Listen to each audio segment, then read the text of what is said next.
Hello everyone, আসসালামু আলাইকুম। This is Fouzia from wider world consultancy. আজকে আমরা সেপ্টেম্বর ইনটেকের প্রি ডিপার্চার ডিসকাশনে আবারও চলে এসেছি একজন কৃতি শিক্ষার্থী নিয়ে, যে কিনা 100% স্কলারশিপে এনজিইউপিটিতে চান্স পেয়েছে।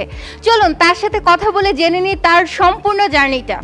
ভাই, আপনার নামটা? ইকরামুল ইসলাম মারুফ। আমাদের সম্পর্কে কিছু বলুন, যে আমরা আপনার হোল জার্নিতে কীরকম হেল্প করেছি, বা আমাদের থেকে কোনো সমস্যা ফেস করেছেন কিনা, বা আমাদেরকে কোনো অ্যাডভাইস দিতে চাচ্ছেন কিনা। জি, first of all thank you ডাব্লিউডাব্লিউসিকে।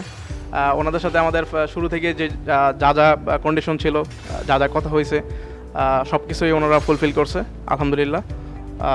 ওনাদের সার্ভিস আমাকে আসলে খুবই মানে স্যাটিসফাইড করছে। So thank you W W. আচ্ছা, আবার একটা কোশ্চেনের আনসার দেন। এতগুলো মানে কনসালটেন্সি থাকার পরেও কেন আমাদের কনসালটেন্সিতেই আপনি আসলেন? বিকজ আমার একজন ফ্রেন্ড, দুজন ফ্রেন্ড এই এজেন্সি থেকেই অলরেডি চায়নাতে পড়াশোনা করছে, তো ওনাদের ফিডব্যাক ছিল, প্লাস হলো আমিও একটু ইনফরমেশন নিয়েছি, তো সব দিক থেকে পারফেক্ট মনে হয়েছে, এই জন্য আমি মূলত এই এজেন্সিতে আসছি। ওকে ভাইয়া, থ্যাংক ইউ সো মাচ। আপনার আগামী ভবিষ্যৎ আমরা শুভকামনা করছি। Best of luck.